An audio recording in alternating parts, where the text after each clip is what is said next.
Hello, it's Carol from the Crafty Emporium. So this is the last video for the concertina envelope journal, and there's just a couple of things left for me to cover with you. So one is the actual tie closure, to tie it all up, and I would suggest that you don't do this part until you've got the majority of all the bits and pieces inside of your journal, so that, because obviously this starts to, you know, to lift up and get deeper. So again, I'll just show you the difference between the two. So this one is only partially filled, and that one's kind of filled with all the extra bits and pieces, so you can see it opens out quite a lot, but I'm going to do it anyway. So what I've done is I've dyed my ribbon, my seam binding, the same as I did before. Now the two inks that I used were Tattered Rose and peeled paint. So I squidged the peeled paint onto my piece of plastic, sprayed it with water and dipped my seam binding into that, and then went and dried it. And then, but I only did it sort of very quickly so that there was only a bit of green throughout the seam binding. And then I came back and used my Tattered Rose, squidged that onto my piece of plastic, sprayed it with water and then dipped it in, and then went and dried it with my little heat tool. Okay, and this is how it came out. So the green is very subtle. I did it on a cream seam binding because I wanted it nice and warm in colour to blend in with the tones of the papers that I've used. Okay, so obviously when it's dried it's not come out very dark. So where's the end? Right there. What you will need to do, and I always do sort of a good 4 or 5 meters to make sure that I've got enough. So I wrapped this first piece of seam binding round and lift it up, and then chop off a length of seam binding. So I've got quite a bit there. All right, now I'm going to cut 2. I'm just going to chop that end off because it's going to annoy me with the, because I do love a double bow. So I'm going to pull another length off the same,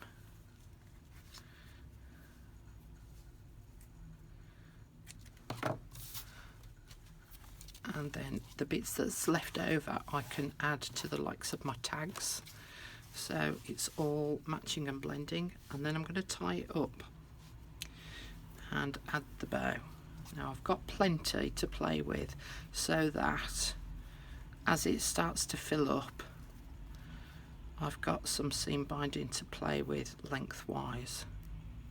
I'll fold over, and then I pull one of the loops a little bit longer than the other, and then I've got these dangly bits as well. Now the reason why I'm putting this in place is so I can work out the position of where I want my bow to be.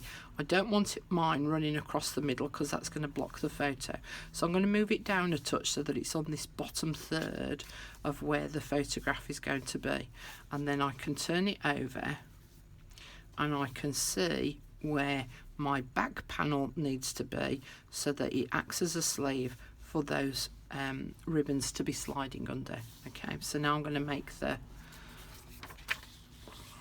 little sleeve. So I've picked this pocket out, and I'm going to use that part of the image there, because as I said to you before, don't ever look at a kit and think that you've got to use it just exactly what it's stipulated.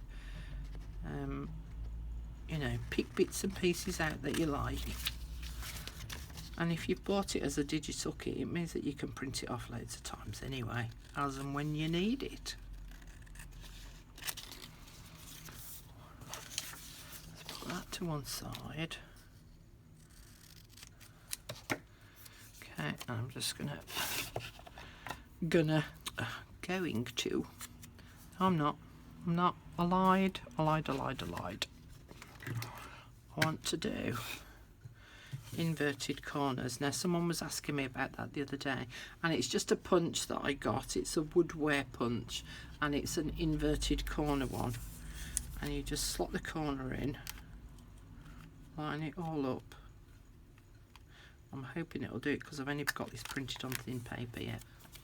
And it gives you an inverted corner. Now there's no reason why you can't use a circle punch, and you just use permanent marking pen and just mark yourself off a quarter of the circle on the inside. So then you would line those lines up and then punch, and it gives you the same sort of effect if you can't afford to go and get an inverted corner one. The joy with the actual punch itself is that at least you know they're all going to be the same size, whereas using the circle punch you're not always guaranteed that they're all going to look the same. Now you could use a circle shape. There are plenty of designers out there who have got freebies with made with love.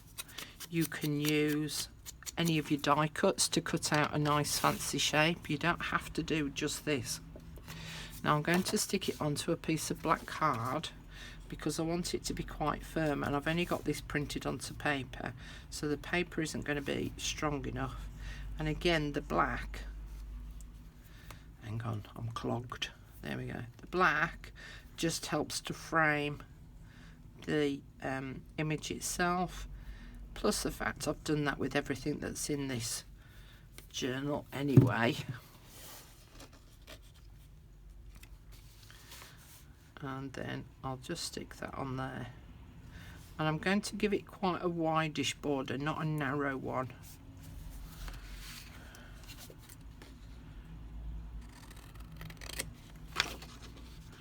And I know I'm just using my eye, but to measure, not as in my eye to cut it. I haven't taken my eyeball out because that would be silly. I won't be able to see what we're doing. But of course you can use your paper trimmer. Okay, so that's my little piece. And I've got my ribbons in place, so I know now where this is going to stick, and that's why I put the ribbons in the position that I want them to be, because I could go and stick that on and then find that round at the front the ribbons are in totally the wrong place. So I can see that that's going to go there. Right, I'm going to push those ribbons so that they're on top of each other, so I don't want them as two separate lines. As always, there's one that don't want to play. There we go. Now I'm going to use my tacky glue, and I'm just going to apply excuse me, a thin line at the top and a thin line at the bottom. Now because we're sticking this over the top of our ribbon so that we know that we've got it in the right place, you can't afford to have a lot of glue, because you don't want that glue when you press it down to squidge in and attach itself to your ribbons. So you only want a thin line. And I'm going to stick that over the top because the glue is only at the top and the bottom, and I'm going to make sure it's central within the page, or the back cover as I should say, I suppose. Now I can add things to that. I can add lace, flowers, but I also need to remember that this is the back, so this is actually going to be in contact with the hard surface a lot. So if I add too many dimensionals, they're going to get squashed. So just think about how you're going to do that, bearing in mind that it is the back.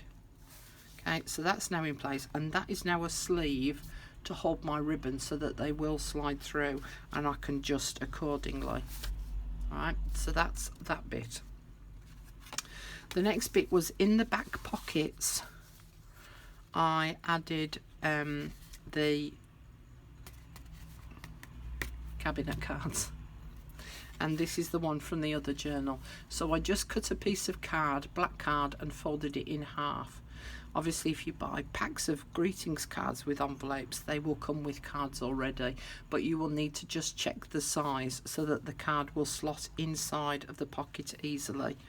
And then I just attach the cabinet card, and when you open it up, instead of chopping the excess bit of card off, was I flipped it over and just attached it at the top and the bottom to make a pocket, and then decorated it up with one of the bookmark pieces or the long pocket from the kit, just to make it a bit of decorative. All right, and then that slots in there, and then that would slot in the back pocket at the back. Now, the other thing that I wanted to say to you was, although I've classed this as a journal stroke mini album, you don't have to do it as a mini album. You can actually use it as a journal as well. Now, whilst I've added the cards with the cabinet cards on, there's no reason why... Ooh, that didn't want to stay up there, did it? Stay. There's no reason why you can't cut out some coffee dyed paper and glue that into here as the front and the back on the inside, or even add some pages or a page to it. Again, you don't want to do it too bulky because you'll start to pad it out too much. So you could make these into little mini journals. The other thing that you can do was, in the previous envelope tutorials that I did, I added some of the, where have I put it? Ooh, elastic, where have you gone? I have to use that one. I used some of the Bead Unlimited clear elasticity, and there's 25 meters on this reel, and it's normally in the jewelry aisle. And so what I did was, when you open it up, and if you open it up fully, you can wrap your elastic around this section here and add some coffee dyed papers or tea dyed or just plain papers, and then I knotted it in the center there. So again, I can pull this out if I so wish. All right, so now I've got coffee dyed papers in as well, so that it's more like a journal. And then I did the same on the next section and the section after that. Alright, so I'll show you it closed up in a minute. Now, what I did beforehand, and I would normally have done this as I was making the envelopes up in the first place, was I added some construction tape, which is this. And I would have used this one, obviously, because I've got black envelopes. If I just pull this out. So I added the construction tape to sit inside the envelopes, and I just took it over to this side just a little bit to just support that seam where the envelopes join, because as we discussed before, the envelopes are quite thin paper, and so they're not very sturdy, they haven't got a lot of support. So with the elastic going on there excuse me, I was just worried that there wasn't going to be enough support around the seams. And if I turn it over to the back, you can see that that's where the, can you see that? That's where the clear elastic is on the back there. All right. So you can make it more into a journal than a photo album. So it means now that you've got the best of both worlds, with it being an album and a journal. So, as we've talked about before, when you undo it, when you undo your ribbons, just tie those up loosely at the back so that they stay out of the way. Okay, so we go from the front to the inside, and there's my coffee dyed paper, and this was actually some lace coffee dyed paper that I made. These turned out much better than the ones that I did in the video. Excuse me, it's still not a perfect, but you know, we're not into perfect. And then turn it over again, and again some more lace coffee dyed paper. Next page, some more lace coffee dyed paper. This was using a different lace.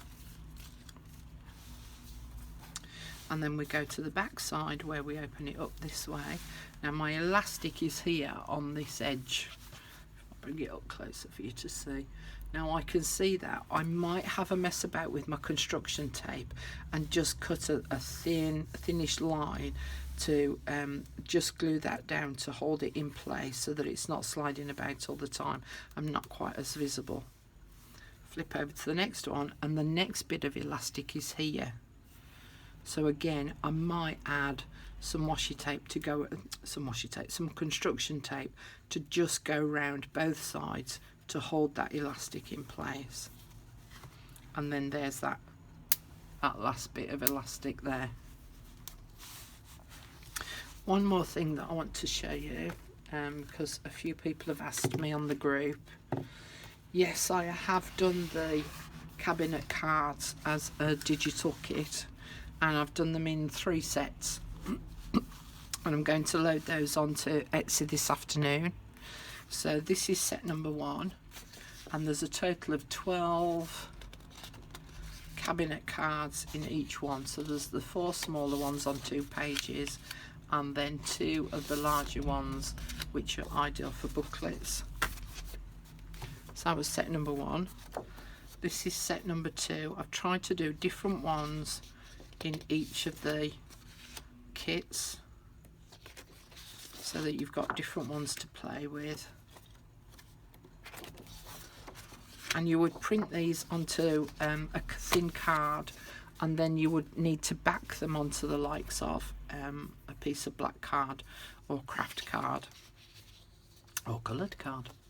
Now here in this one, I actually included this one, which came with all the photographs that I purchased, because it's an advertisement, and I love the fact that it says, as a guarantee that the work produced is of the highest excellence, Mr. Croughton begs to add a few of the names of royal and distinguished personages for whom he has had the honour to paint or finish portraits.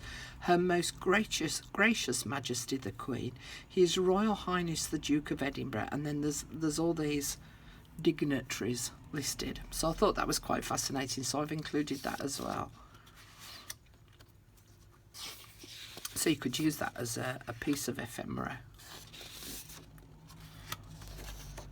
So those are the cabinet cards that I'm going to put up as digital kits this afternoon. So we've come to the end of this particular set of tutorials. I hope you've enjoyed the process of the 2 different types of envelope journals that you can make. I will be doing more series. One is a series of different things that you can do with greetings cards, so that's another one.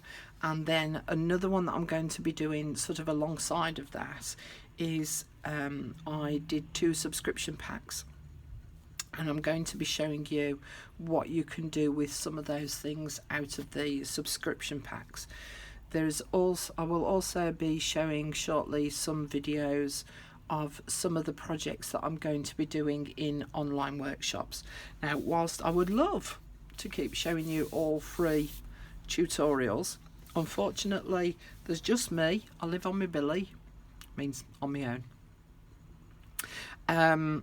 So there's only me to pay my bills, and as I say, there's a lot of kind ladies out there that offer them as free tutorials, and that's great, that's entirely up to them, but I do need to make some money to pay my bills as well. So I'm not apologising for it, I'm just trying to explain that occasionally I do online workshops, because that's how I make my money, so that I can buy food and have gas and stuff like that, as well as having the pop-up shop on my Facebook group, where I sell all sort of bits and pieces to do with journaling. I'm also hoping to do a fabric-y embroidery type project as well. There's lots coming up, so please hit the subscribe button, and when you subscribe there's a little bell just to the side of the subscribe, and if you tap on that, that's when you get the notifications come up on your phone or your computer or your tablet to say, hey, Carol's done another video, so that at least it keeps you up to date with what's going on. When I do tutorials like this, up at the top up here you've got home, videos and playlist, and if you click in the playlist one, I try to group all of these together because obviously the more videos I do, there's a great big long list or a great big long catalogue of videos that I've done, and if you want to find a specific tutorial that I've done, it's hard to scroll through all of those, and so if you click on playlist you'll find them all grouped together in there. So I hope that helps. I hope you've had fun. I do apologise about the postie in the last one, bless him. The thing is though, he wanted to chat as well. Was like, oh, you're videoing? I'm like, yes, I need to go. And he was like, oh, I do a bit of videoing as well. I've got a camera if ever you need me to come round. Yeah, thanks. I'm trying, I need to rush back. Anyway, got some lovely parcels. More things for the pop-up shop. Okay, I'm prattling again now, aren't I? Okay, I'm off for my brew, as is the norm, and it's been lovely seeing you all. Thank you all again for your lovely comments, and I'm really looking forward to seeing everyone else's versions of this. And again, if you have a YouTube channel and you show this, or you post it up on a Facebook group, or you post your own up, please let me know, because I'd love to come and have a nosy. Okay, I'm off, definitely off now. See you later, bye.